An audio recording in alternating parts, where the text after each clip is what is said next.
Welcome to LOA Today. I'm Walt Thiessen. With me today is life coach and LOA teacher Joel Elston. This is your daily dose of happy.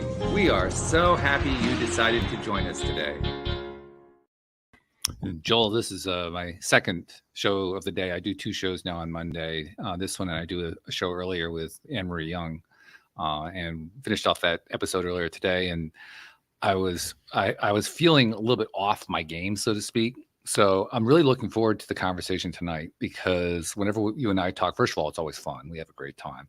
And Sure. Second of all, the topic that I actually picked up off of your timeline, which I so often do, off your Facebook timeline, because you posted something about why it is that people become happier and more content as they get as they get older. Or I think probably the correct way of saying it is why people can become happier and more content as they get older, which I found to be fascinating, because it's fascinating on a number of levels. First of all, after my divorce, I've gotten out to see more of the world than I was seeing before, meeting new people and so forth. And I've been fascinated / horrified by some of the people that I've met in our age group, and wondering, like, wow, it's kind of hard for me to understand and comprehend and believe that there are people who've just let their lives slip so much in so many ways. Yet I also know, from our conversations and everything else that I've talked about here on the podcast and the guests that I've learned from and so forth, I'm certainly very aware that your thoughts become things, and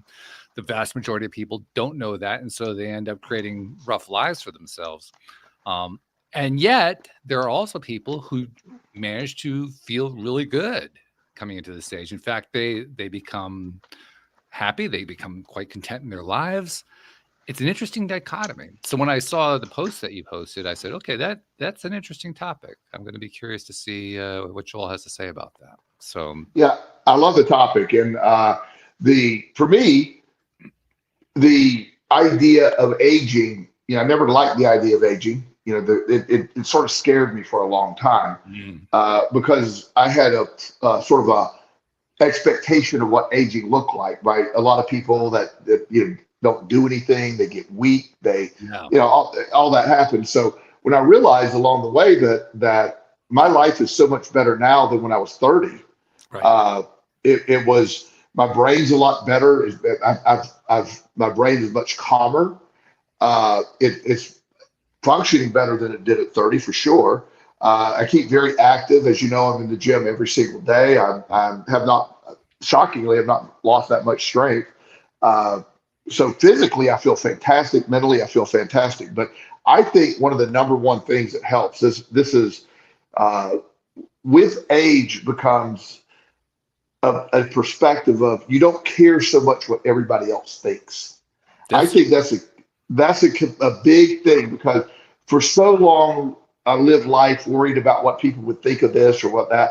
And as I've gone through all I've gone through and aged as age has allowed me to, I think you know me well enough. I have zero concern what anybody else thinks about me at all on any level. It's just, you may like me, you may not like me, and I'm not antisocial, but I am just simply, I don't care. And that's a great, that makes life a lot better, because so many people, I know people, again, our age, that are still stuck in the worried what everybody else thinks category. Mm-hmm. And they're miserable. I mean, they're still living that same thing. And I just, I don't have worries. I don't have fears. I really just sort of get up every day. I love the life I have. I want to live. In fact, I really want to live, as we were talking about before the show. Right. Yeah. So, the idea that I actually, I spent a lifetime building the life I have. I view it that way. So I am far happier today than I was at any point in my life. And I contribute that, as I said, to number one, not worrying about what other people think. I'm living my life authentically for me. That's really the way to do it, isn't it? Yeah. Yeah. And I was noticing something today too. Excuse me. I was noticing that when I am encountering something in life that I don't like very much, I certainly don't have the reaction that I used to have. Used to be that I'd kind of, fight back against it, go after it, whatever. I don't do that quite so often. In fact, I do it pretty rarely.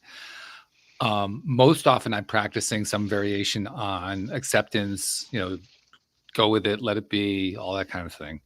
But I also notice that even when I'm doing that, there's a little battle that goes on inside of me. Like outwardly, I'm doing everything I can to just, put myself into that calm place. But there's that little piece of me that's fighting. I find that really, really interesting because what Yeah. is that I've grown over time. I've gotten to the point now where I'm a lot more calm and at peace and so forth, certainly outwardly and to a degree inwardly as well. And yet there's that little bit that I just won't let go of. It really bothers. Yeah. Yeah. I mean, and I think all that, I don't know if it all goes away every time or eventually it gets better. I think, again, it's bio-individual based, it's what matters to you, your makeup and all that. But I'll bring this where it makes sense. Okay. Tell me if you're going to think I'm on the deep end right now, but I'll make it make sense here. Okay. Okay. So, the idea that I was talking to a friend the other day about, he's very into Buddhist thought. And Okay. he said, well, he used to have a pretty wild background. And he said, I'm no longer capable of violence. Hmm. And I said, okay, well, that's good. And he said, are you? And I go, oh, I'm capable of extreme violence. And he was like, oh, are you working on that? I go, no, I have that under control. I don't unleash it, but if I ever have to pull it out, it's there. I just it doesn't come out. But the idea that, I have situations where I can still go to that place. I never view that as a bad thing. I don't use it, but it's there. And so sometimes my point to bring that up is sometimes we hold on to little bits of things just to hold on. They may be protective in some nature. It could be your body or your mind's perceiving there's value in holding on to something like that. Does that make sense? Well, it makes total sense. I'm sure that that's the case, because why else would I hang on to something that was so negative? Yes, it's like people who worry. Negative. I gotta find value in it. Otherwise, there's no point in hanging on to it. Right. The idea that we know worry and being anxious and worry has no real value, but yet it feels like it's important. Mm-hmm. But having a little bit of anxiety or it's protective in a little nature. You want to be on alert a little bit. People that have no anxiety at all tend to. This is fact. There's people that are born with that no emotion of fear, for example. And they tend to die very young because they don't have any governor, and that's fact. So having a little bits of those things sometimes are, you don't give up all of that, but you don't let it master you either. And I think that's part of the process. Is you don't want to keep being that same person that you always were, that wasn't there, but that piece of staying there, obviously your subconscious determines that has some value to keep it. Yeah, I especially like that last bit where you talked about how you don't want it to master you. Yes. That literally is the truth. One of the things that we have a tendency to do as human beings is to say, well, if I have a negative emotion and I'm thinking about it, it's really not good for me. I shouldn't be focusing on that. That's I should just tear that out, and I should only be focusing on positive stuff. And that's just not realistic. That's not the world we live in. It's not. I mean, we're going to encounter stuff that we don't like. That's part of why we're here. It isn't whether we're going to have the emotion or encounter that stuff. It's going to be, what are we going to do once we get it? That's really the question. And that becomes the whole basis of Abraham Hicks's, what they used to talk about, the emotional guidance scale. Right. Where they're very big believers in, no, it isn't that you don't want, the emotions are telling you something. It's more important in realizing my emotions are here and I need to move up. The scale. It's not really even mattering why they're there. It's just get up the scale, move up. And that moving up is the goal. It's the actual goal.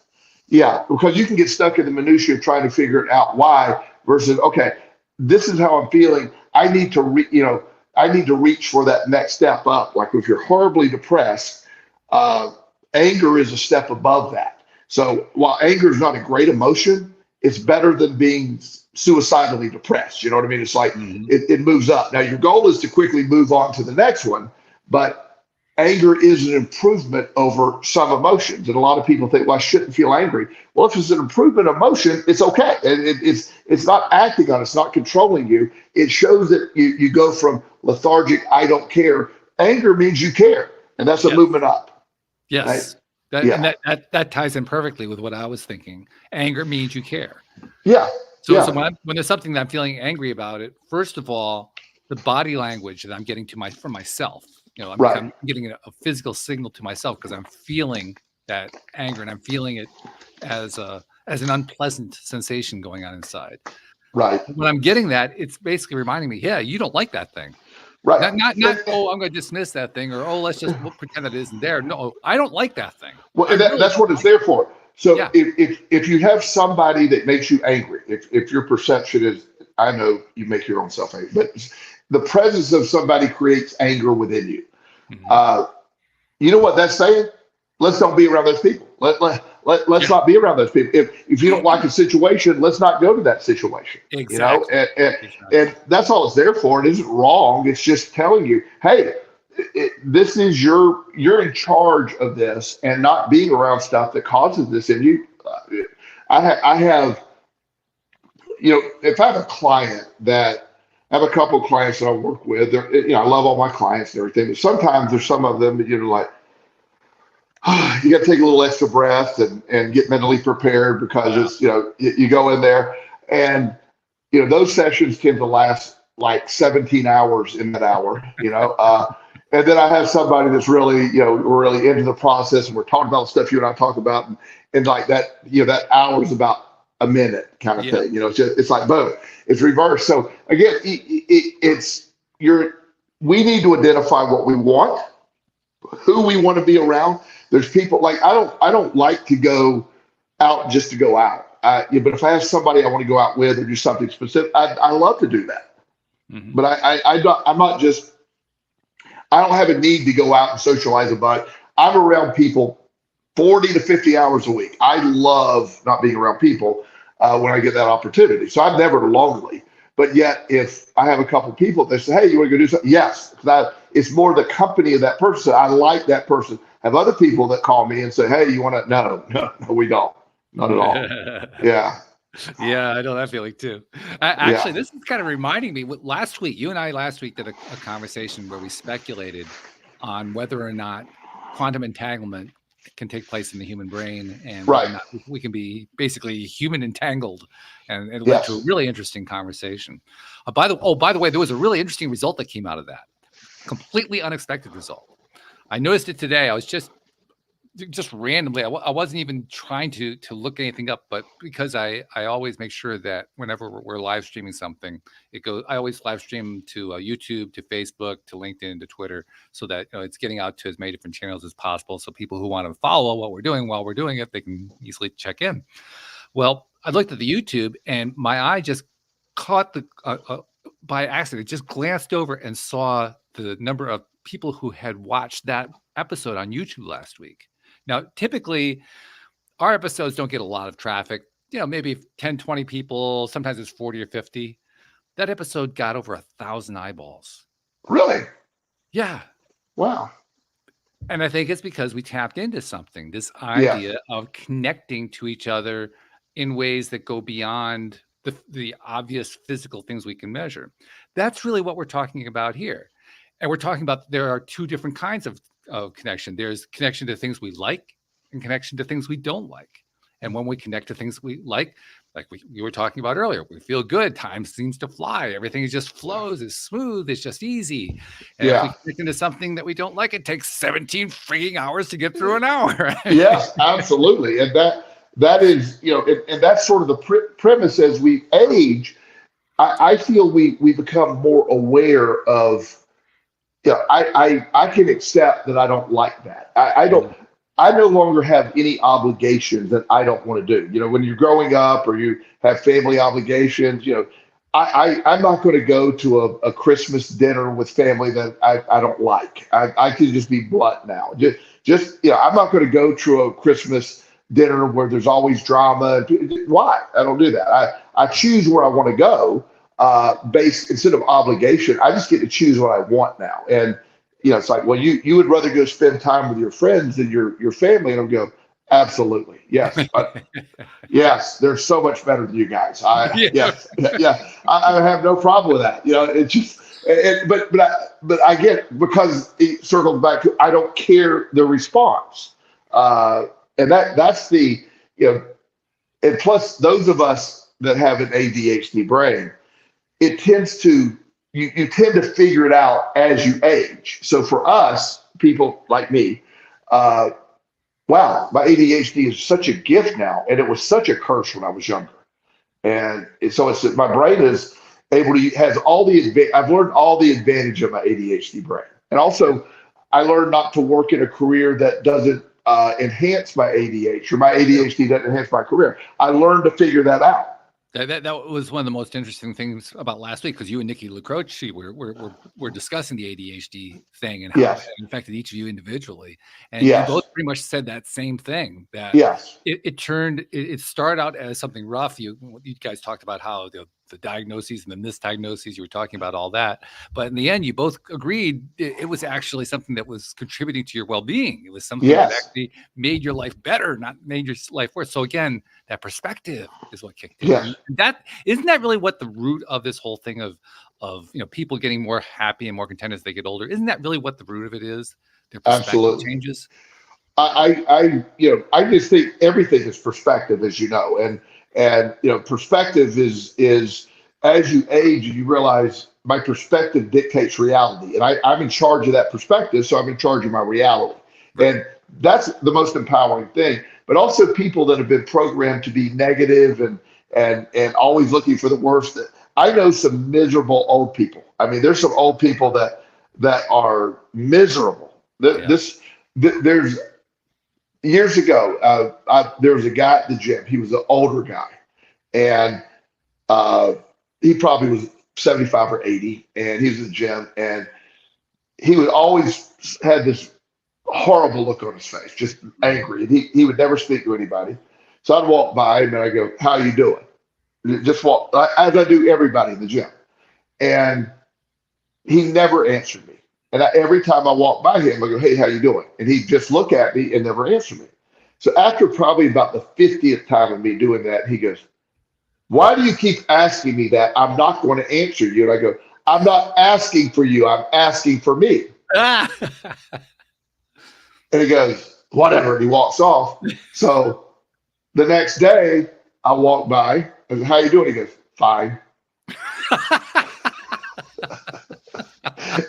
and he always answered me after that. And I never talked to him more than that. But whatever was going on with this guy, that just would refuse to he just was wanted to be angry.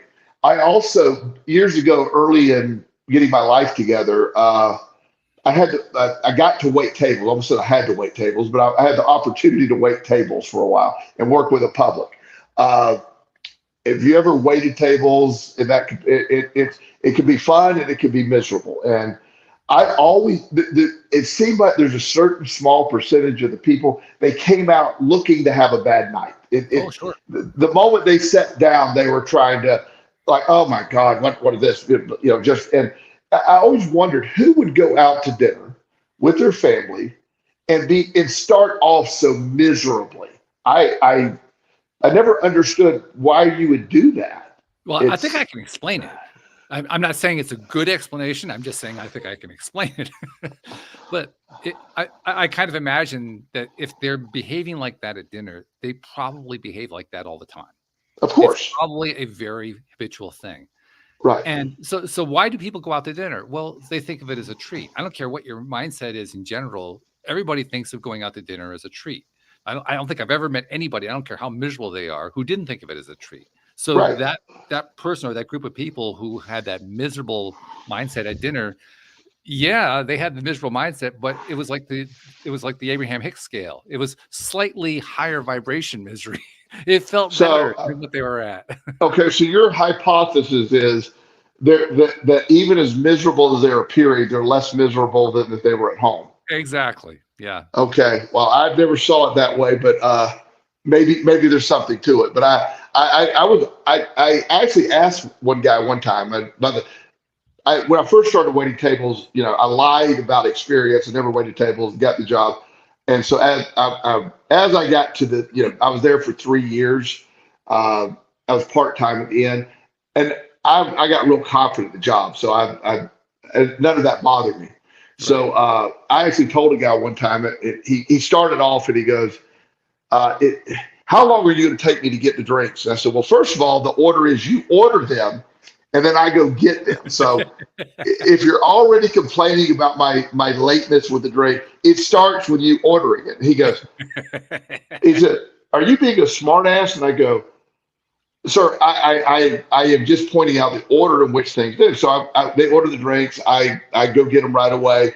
And he's looking at the menu and he goes, what do you think is the best thing on the menu? And I go, I love, there's a dish there called a grouper gas bar, really nice grouper dish. Okay. And he goes, my God, I don't like fish. I go, oh, I'm sorry. I thought you asked me what I thought was a great thing on that. I said, if you're asking me what you like, I said, I don't think you're going to like anything because you came here in a very bad mood. Ooh. And his wife's eyes got real big and he goes, I need to see the manager. And I said, that's a great idea. We got the manager, and that manager took over the table for me because I didn't care because I knew he came to have a bad time. Yeah. So I helped him. You did. Yeah, I did. I think probably helped him in a way that he didn't anticipate being helped. Well, I helped him have a bad time. Well, actually, he was doing that just fine by himself. What you helped him to do was to take the covers off of the fact that he felt miserable. Yeah. And so the manager said he was miserable the entire time. And at the end, asked him to comp the meal. And he said, your waiter was so unprofessional. I want the meal for free. And he goes, no, sir. He said, I took over before you even ordered, so that doesn't count. But he left no tip either on a $200 bill. No tip. Of course. Yeah. So, but I just believe that people that go through life, they're miserable. They can never see it any better. I know people that were miserable 25 years ago that are just as miserable now. And so there is an inherent group of people who are just sold on the misery. They're sold on all that. But there are people that grow out of that. And there's freedom, with age in a lot of ways, not worrying about what people think, because you start to realize this is going to come to an end at some point for us. It's going to, and hopefully it's a long time, whatever the time is. And a lot of people just start to realize, is all this worth it? Are all this worry and anger and frustration, is it worth it? Or is it, just none of it matters. So a lot of people just sort of get there that way. And, but I wonder the percentage of people that, as they get, let's say, past 55, or 60, how many people are happy or feel they have a better happiness, higher level happiness, and how many people don't? I would love to see polls on that. Yeah, I'm not sure what the result would be on that. What I do know is that for somebody who is either in the process of developing a better mindset or has already developed a better mindset, I think those are the people who get happier and more content as they get older. Of course. I think that's what the driving factor is. It has become habitual. Yeah. Whereas the person who is continuing to be miserable is basically just making himself or herself more and more miserable over time. It's not like we don't actually maintain an equilibrium, do we? We either move in one direction or we move in the other direction. We don't stay in the middle. Right. Well, and I know a lot of people that get caught up into the news and everything's falling apart, whichever, depending on which side you are, who's in charge.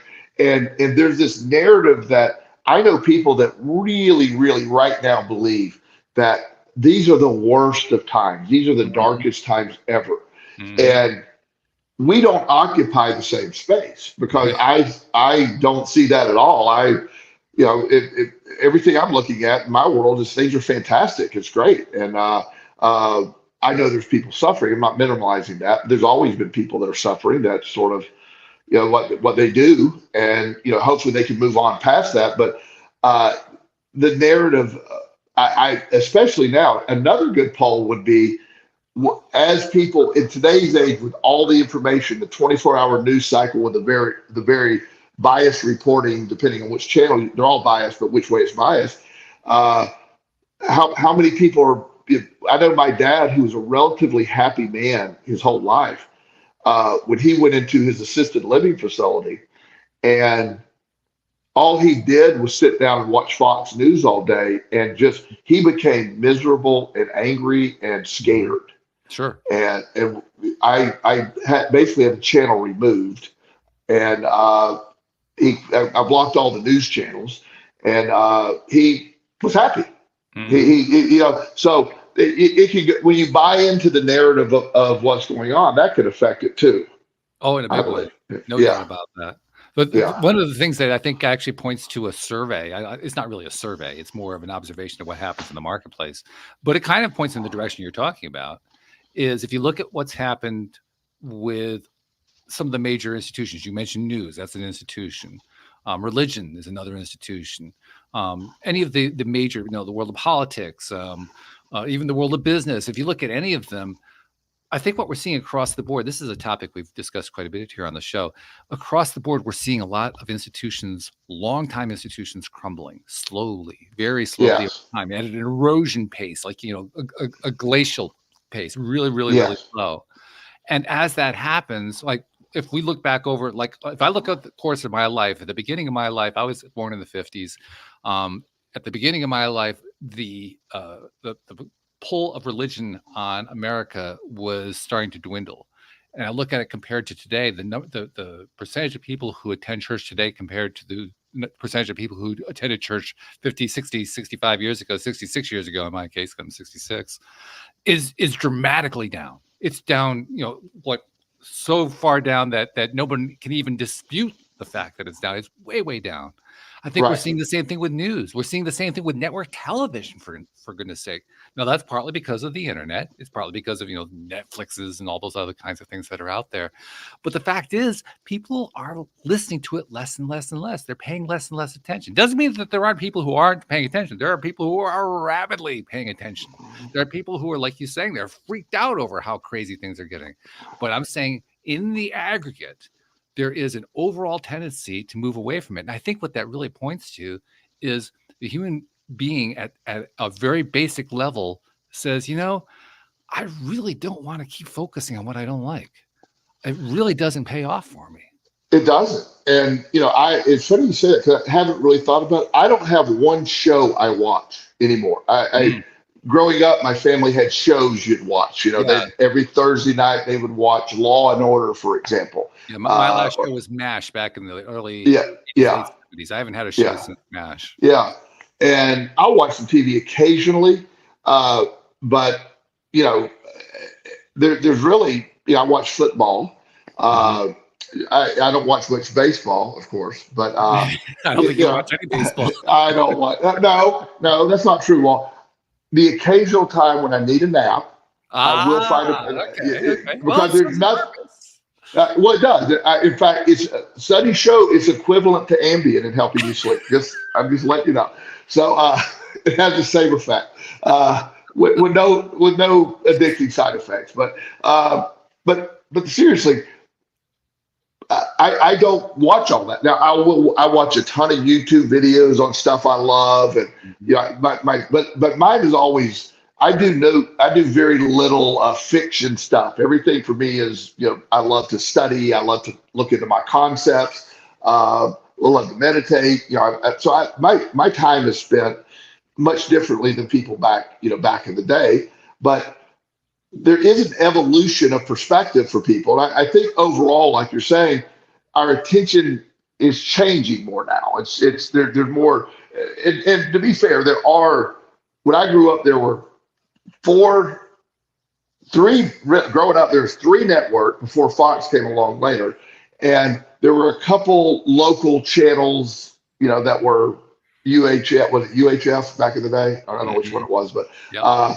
And that was it. I mean, you had a total of 5 channels plus PBS, which nobody watched. And so there were those 5 channels. I watched Miss Julia Child. I don't know about you. I did not.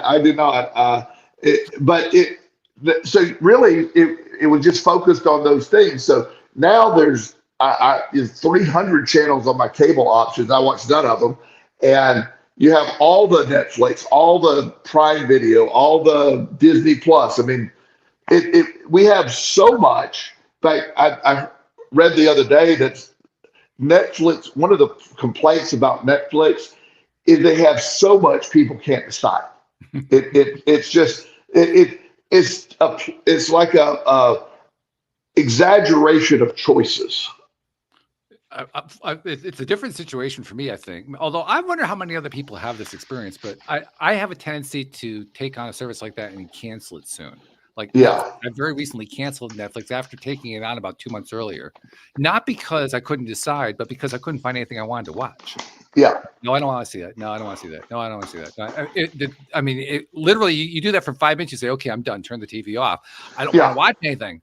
I don't like any of this stuff. And I'll find myself looking for an old movie that I knew that I used to like at some point, so I could watch something that's minimally enjoyable to watch. Yeah. I mean, I see that, and it's if I didn't have Justin, he used the internet a lot. My phone has everything I need. It could be a hotspot if I need to. It's good enough for sending emails and stuff like that off my computer. I wouldn't even have internet if I didn't have Justin. I don't need it. Mm-hmm. I don't need all the cable and all the. I added it up the other day, and between streaming services and cable and internet, it's like $400 a month. Wow. And and not that I care. It's just the idea that I get very little value for that $400. Yeah, I spend quite a bit less than that, and I don't even watch that. Yeah. So it makes sense, but I just think that, first of all, times change, but everything is perspective based, and so the people that I do believe that people who go through a lot of stuff. This is a hypothesis that gets on the edge of this. People that live sort of a traditional life. What I mean by that, you go to work for Dominion Energy, big company here in town. You go to work out of college, you work for them until you retire, and then you get your late place and go live. People that do that, I think, tend to be more miserable with time. People that go through stuff, like traumatic stuff, and have to build up, or I think those of us who've been through a lot fought for the life we have, so we value them more. And I think that the journey that I went through, I will never live life in a negative fashion, ever. I don't do that. We talk about how important appreciation is, but the fact is, when you've been through a lot of crap like that, it's a whole lot easier to be appreciated. Oh yeah. You remind yourself of wow, I've been here and here's what I have. So when you take it for granted, you have I had the value of losing everything. I call it the gift of losing everything. At the time was not a pretty gift, but it certainly gave me gave me this great experience, and I fought my way back from all of that, and I have the life I have today. So I value my life so much more today than I possibly would have. I have no way to compare that because I don't have the other life, but it makes sense that I value it so much, and I really enjoy just daily every life. I laugh every day. I only have my favorite people are people that make me laugh. I have friends that that we can find humor in anything. I love those people.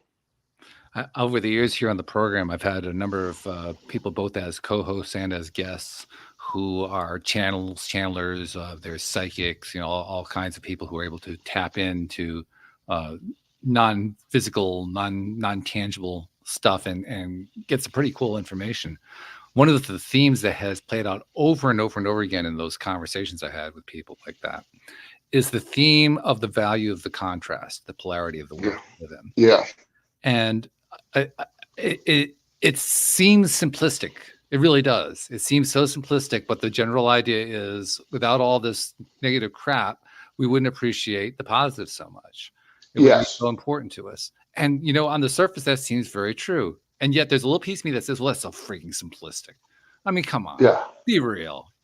So, what do you think that's really too simplistic, or do you really think it really is that simple? I mean, of course, I could argue all sides of that, but my gut. Of course, that's part of the fun. But my gut says it's probably that simple, because I really believe life is far more simple than we allow it to be. It Okay. it it really is far more simple. I really do believe that. Uh, it you get up every day. Life has things that happen, and all you can do is control what you can control. And part of what we can control is our perspective. That's the greatest gift you've been given, is learning to adjust your perspective. Then that changes everything. When your perspective is dictated to you, that's when you get stuck on the other side. Yeah, it's about selecting Yeah. perspective. Yes. Because it's two steps, isn't it? The first step is Yeah. learning how to have different perspectives. Yes. That's one of the Yes. things the podcast has taught me, because I've brought on people who've had such different perspectives from my own. So there have been Yes. times where I've been really challenged, like, oh God, I got to put through that 17-hour Right. in 1 hour day you were talking about. Yeah. Yes, absolutely. But by the same token, once I've been through that enough times, then I start, and I don't know exactly how this works, but I start to feel like I actually can be selective about perspective. I Yes. can choose Yes. how I'm going to feel. I can choose what viewpoint I'm going to take. And Right. that's freeing. It's very freeing. It's a way, it's basically a way to take control of your life without realizing you're taking control of your life. That's exactly right. And that's for me, the that understanding that when you, it isn't, your perspective is, you can select it. And that learning to, like people say, well, no, this is what happened. Well, that's your perspective of what happened. But and a lot of people don't get that. It's like, It's a fine point. yeah, yeah. And because all I can do is, life has three options for everything. This is the most basic of all concepts. Mm-hmm. You can accept something, you can change something, you can leave something. Those are the only three options you have. No matter how complicated you want to make all these situations, accept it, change it, or leave it. That's it. And within that, you have to, a subtitle of that is, you can also adjust your perspective of things. And like, I don't like what this person does. Then either you remove yourself from that person, leave it. You're not going to change it. That's the problem. People think they have to change everything, and they don't have the power to change it, because the things that are in your control, again, are very limited. But they're very powerful, because my perspective, my attitude, I know some really dumb people that have a great work ethic. They get up, they show up, they dress up, they're on time. Those are things that are in your control. They might not be really good at what they do, but they understood that's the process. So there's success in showing up. There's success in knowing some basics. I know some really smart people that don't understand that can't keep a job. That's a really interesting point. Yeah. I mean, seriously. So within where we're at on any given day, everything is, you can worry about it all, or oh, what's this person thinking? But learning that I can't change what you're thinking, Walt. I've tried. It's not happening. It's not. I give you a lot of credit for trying. Yeah. But I'm not going to be able to change that. I love our discussions, and we always kid each other. We always have such a fun time. But at the end of the day, we probably agree on 90% of the stuff, and Yeah, probably, the 10% we don't agree. Okay, interesting perspective. And I don't try to change your mind. You don't try to change. Care about it. I mean, to me, that part of it is not even interesting. It creates a discussion topic is about all. Yeah, exactly. So like the people in your orbit and who you choose. Like I just choose the people in my orbit. If I spend time with somebody, to me, time is my greatest commodity now. It's not money. It's not anything. Time is my commodity. So if I spend time with you, I spend time with you an hour every week. That I value you. I've given you an hour of that's access. That's where value is. So if I go out to dinner with a friend, that's my love language of saying, hey, this is, you have my time. I have nothing more valuable than my time right now. I love that. Oh my Yeah. goodness, I love that. I love that, Yeah. like, from my head to my toes. I can feel it Yeah. all the way up and down my body, like, "Oh, wow, I love that." Yeah. Well, I always like to point out to people, it's like when you view it that way, like time is currency. So if I can, fit that in and it's something I want to do, and that, it's like, yeah, this person, I took my time and this person took their time. We want to come together and enjoy our time together. And Yeah. that's, and a lot of people will go do stuff they don't want to do. And they just, I just I love going out with my people, so to speak. Yeah. Oh, I mean, as you were describing how we do our shows every week for an hour and so forth, I kept thinking, wow, he's saying exactly how I feel about it. Because I Yeah. mean, the way I tend to describe it is it's energy for me. Yes, it People have is. asked me, "What do you want to turn it into a career?" And you'll remember there was a time when I was trying to figure out how to turn it into a career Right. until I finally realized that could probably spoil it. I don't want to turn it into a career. I love Yeah. just the pure energy of it. Yeah, I mean, you and I in the beginning, I often say, I think it was me and you talking to each other every week. I don't think anybody was listening. Not many. It was the Yeah, numbers were yeah, there, but they were small. yeah. But yeah, I found so much value in it. We did it for a long time together, and before schedules changed and everything. Uh, and it's something that there was value in it just in our discussions. I just viewed it as something I really love to do, and still do. And so the when you look at it that way, life can offer so many good choices. You have so many good things to choose from. Where are you spending your time and your energy? Who you invest in, not just financially, but just again paying attention to. And it's just it all leads to this exchange of energy, the perspective of life. Yeah. What do you value? And I have this one Facebook friend that I don't really know her. I know her family, um, and she I think she's probably about 70, 65 or 70. Okay. And she is, I mean, anytime, if she ever comments, it's always about, well, my family abandoned me and nobody, it's always negative. It's never a good post. It's always just, I'm cursed for the rest of my life. And I don't ever delete anybody, but I did send her a message one time saying, look, I'm sorry you're going through what you're going through. But my page is positive and stuff like that. And, I appreciate you not commenting if it's not anything but positive. And she wrote back and she said, F you. Said F you. Okay. Well, I said, well, thank you. And That's pretty clear. yeah. I said, okay, well, you expressed yourself nicely there. But she is going to die negatively. I mean, Yeah. she's locked in. Now, I'm not saying she couldn't have an epiphany and change it. It could be changed instantly. Yeah. But she is not accepted. She is the victim of all this. And that's the other thing. People that have the mindset that they're a victim of things or life tend to have situations that make them the victim of life. They make themselves the victim ultimately. Well, They don't that was realize. yeah. They're the victim of life because they believe they're the victim of life. Yeah, you focus often enough. This is the basic Abraham concept. You keep focusing Yeah, on something over and over again. You make it a yeah, belief. Focus on the belief over and over again. You make it a certainty. You turn it into absolutely. reality. Yes, completely. And that's so as I think as people age, the more I'm doing inventory in people, my friends and people I know that uh, the possibility to become happy is certainly there. Become happier as you age. Also, the habit of staying negative is pretty prevalent. So I don't know the percentages, but it seems to me that I tend to more know negative people. I know more negative people as they age. But the possibility of being happier, when you look at it from the lens we're viewing it right now, I think there's a best time of your life is when you're in good health, you're getting a little older, you're not worried about the stupid stuff. Uh, you have the right people.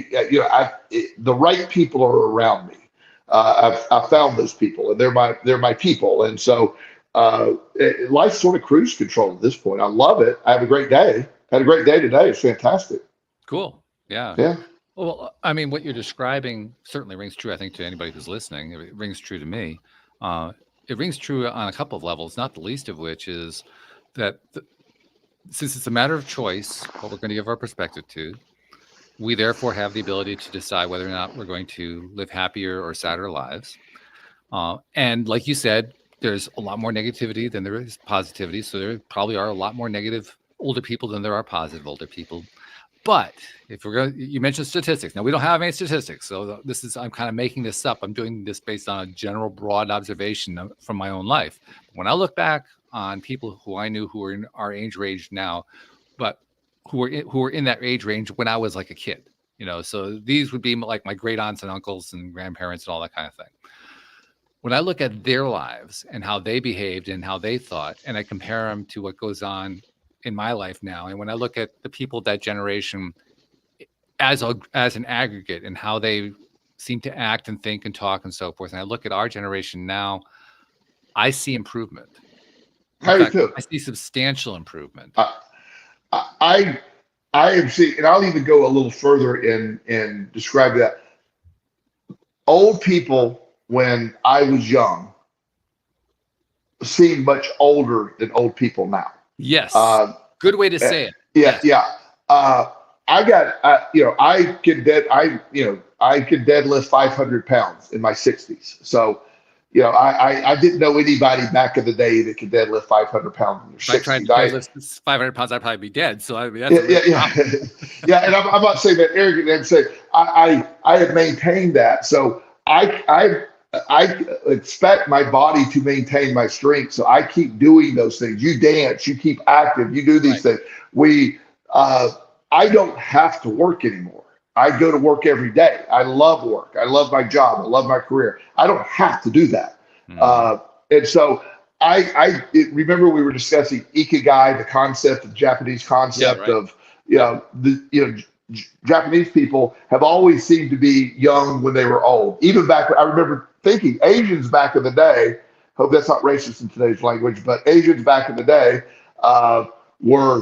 they always seemed to be younger because they were always so active. I mean, it's Chinese culture, Japanese culture, they just keep going and they live longer because of that. We have a tendency of, I made a statement on another podcast. I was doing a guest shot on a podcast, and I said, retirement is like starting smoking. It's that deadly to you. It's like you never smoke, when you turn 60 something, you're gonna retire. Like smoking 2 packs of cigarettes a day. It's just your body is just going to it's not going to handle that well. So I see us. I also know people my age that are very old. I mean, they are their mindset's old. I think I mentioned I won't ever go to any more class reunions because they're so depressing. But the last class reunion, I'm sitting at a table and everybody was discussing their medications. Seriously, it was, and they looked at me and said, "What medicine you on?" I go, "None." Yeah. None. I don't even. Call me a liar for saying none. Yeah. I'm on none, and they're like, "Oh, okay," like somehow I'm not in the club, and but yeah, they have a list of 10 medications, and I like this statin better than this statin. I'm not in this club. So I'm not making fun of people that need medication. I'm just talking about in general. The topic is their poor health. Right. My topic has never been my poor health. It's never been, that's not a driving factor. I'm in great health. I expect to be in great health. And it shows. And that's really, that's the best indication that it is so valuable to develop and live in a positive mindset, because you're an example of that. I'm an example of that. Any of us who pursue this way of thinking and feeling and believing are living examples of it. Yes. And in fact, not only is our generation well ahead of where our grandparents' generation was at, the generations that are coming behind us are going to be even better at it than we are. Well, they think they are. But I see that trend going. Well, you may disagree. I don't know, because you also have to deal with people as clients, but I see like this ongoing trend where as generation after generation passes through, there are little incremental steps so that each generation gets it a little bit more. They do a little bit more. They take on a little bit more positivity. They take on better life over and over and over again, each generation. I agree for the most part. I have seen the group of kids that are basically in their room all day playing video games. They are particularly unhealthy. They're very isolated. They don't exercise. They eat a bunch of junk food. I don't, because of access. I don't know if that continues. I hope it does, but there's a group of kids right now that they don't go outside. Remember, I remember talking to you about it when COVID hit. Our neighborhood looked like the Lord of the Rings. There were kids running everywhere. It's like they were wild. I mean, school was shut down. They're running the streets. Looked like they hadn't had a shower in about 6 months. They were stinky and they looked like wild children having a blast outside. They're in the pond. They're doing crazy stuff. Then eventually everything went back to normal. There's never kids outside. Never. We have tons of kids in there, but it just so I'm not. I want it to continue, but I don't know how this group is going to continue that unless drastic changes happen in their life. I think that's true. I think you could say that in any generation. Yeah. What I'm observing as being in the aggregate in large numbers. Yes. I just think this large number of, let's say, 15 to 20-year-old, this particular group, they're all, they're a few, but the aggregate of those are going to probably reverse that trend. Well, I'll add in one other piece just to kind of throw a little bit of a fly into the ointment. This comes from you know that I was involved in founding an alternative school some 20 years ago. Yes. And this comes out of the original school that was the model for that particular approach to education. It's basically an approach where the kids are in control of the school, which is enough to scare most parents. But that's another story for another time. What we're talking about here is a particular kid who went to that original school who was a little extreme even for that school, in that every year he would show up to school, and every single day of the year, he would go to this little pond. They had like 6 acres. They had all kinds. It was a really great school, particularly for a great grounds, I should say, for particularly for kids who are exploring, how to run their own lives and so forth. But among other things, they had this pond on the property, and he would go fishing in that pond every day. Now, to the best of everyone's knowledge, there were no fish in that pond at all, and it wasn't stocked either. But that didn't stop him from going fishing every day. Every day, year in, year out, every single day. Wow. And at the beginning of every year, the father would go to talk to the head staff member and say, my son spent the entire year last year just going fishing in a pond that doesn't have any fish in it. And the staff member says, do you believe in the model or not? The model says you let the kid follow through with what he's going to do. All right. After about 3 years of this, the kid one day found one of the staff members and says, I want to learn how to use a computer. Okay, well, that's really kind of out of the blue. Where'd that come from? Sure, but you understand. I mean, you have to know a few things. Like, you've just been spending all of your time for years now at the pond. You have to know things like how to read. This was back in the 80s, so it was before the modern Windows and Mac and all that. It was very rudimentary programming, so you had to learn how to do some math. You had to understand how to do a little programming, how to do sequential logic and so forth. So, I mean, you have to know how to read. And the kid says, well, I know how to read.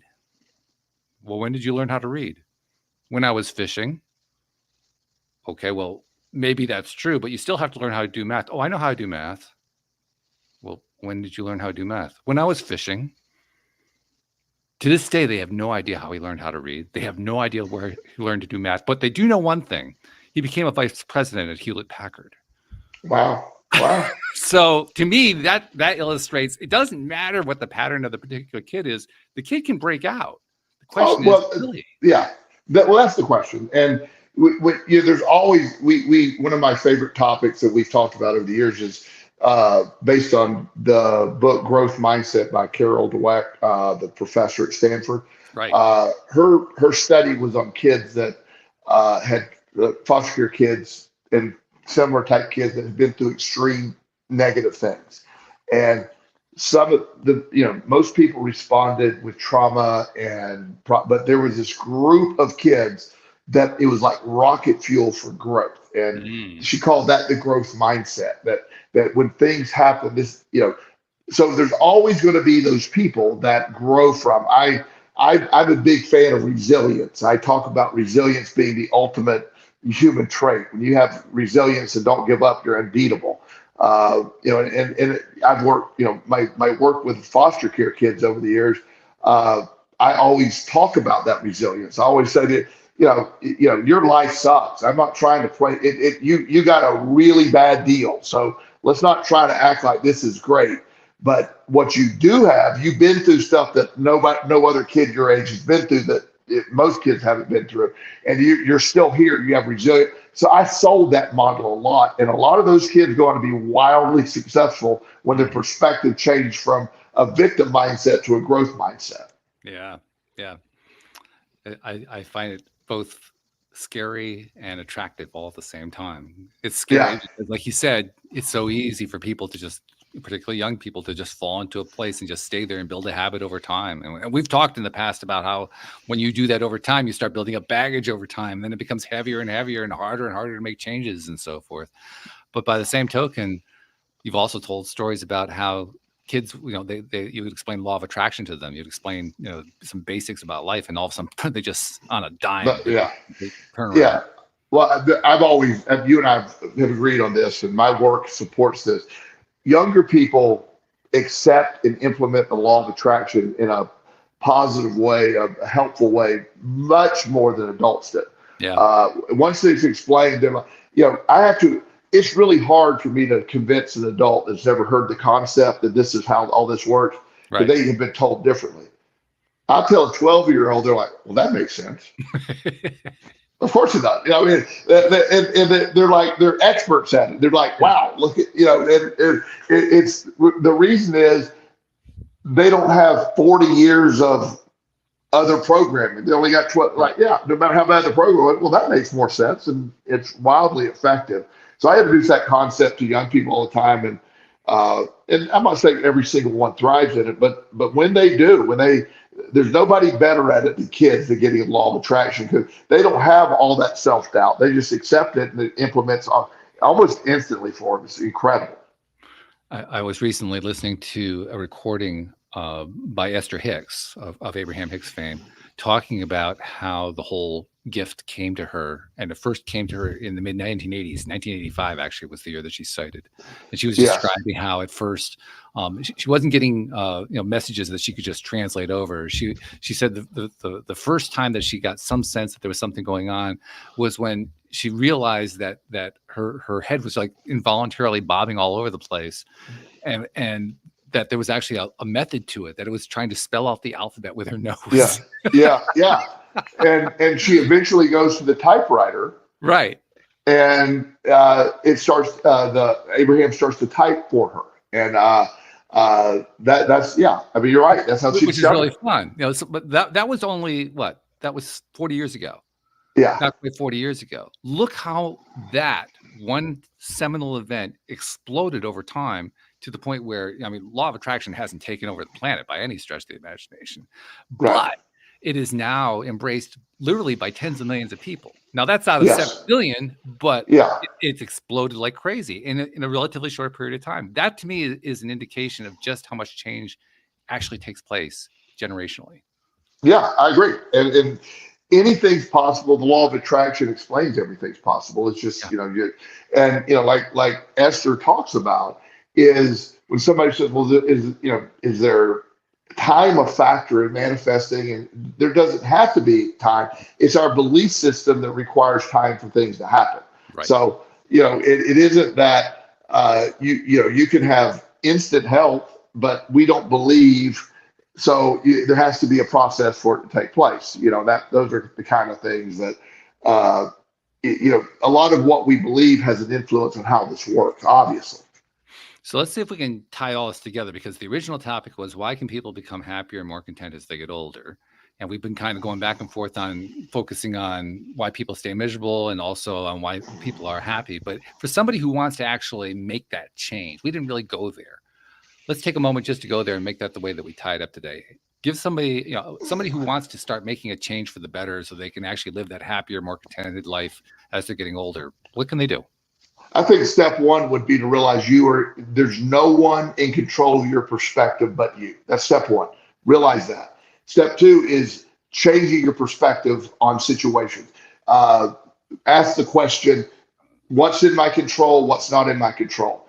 Third is implementing a positive mindset, one based in gratitude every day. Be grateful every day. It's hard to do anything negative when you're in a grateful mindset. Be grateful for, and you say, well, I don't have anything to be grateful for. Well, you're breathing. You woke up today, you're breathing. That's not everybody has been afforded that gift. Take that gift. And you start off the day. I write 5 things I'm grateful for every day. That's a great tool just to start off. I've been doing that now for 30 years. You still do that? Wow, that's still really cool. Every day. I have boxes of notebooks of that, with the exception of 30 notes that were written on toilet paper when I was in jail. And they have pretty much deteriorated, but but they're in plastic. But I have all of my gratitude lit. If it wasn't used toilet paper, let's just put that out there. Okay, I'm it wasn't glad used. To hear that. Yes. Yeah. They're just saying. So there's somebody's going to mistake what I was talking about, but I had nothing to write on but that. And I think those basic steps are how you get started, because it's really simple. It's what really matters, and what are we worried about? And gratitude is always the ultimate key. And your perspective is yours to control. Once you get that going, you're good. Yeah, it's really just about changing the pattern. Yes. It's not about perfection. It's not about, I got it wrong today, I screwed the whole thing up. It's simply about, over time, doing what it takes, one little bit at a time, to keep shifting the pattern, even if it's just in small degrees. But if you do that long enough, you turn it around. Yes. And then if you stay turned around for a while, then you start to notice it. It takes time before you notice it. Absolutely. It takes time. You don't see it right away. You don't see it. Because it's at 8:14. I don't want to start talking neuroscience and subconscious programming, but the idea that it's incremental, because you have to access the part of the brain that takes a while to learn. Not the part of the brain that learns instantly. The subconscious brain has to be taught slowly, has to be believed. And that's that delay. Yeah. Okay, good. All right. Well, that's a good way to summarize the conversation. As usual, this was fun. We had a great time. Yeah. Great time, yeah. man. Yeah. I look forward to doing this every week. So have a great week. And thank you to our podcast listeners everywhere. We'll see you all next time here on LOA Today. Goodbye, everybody.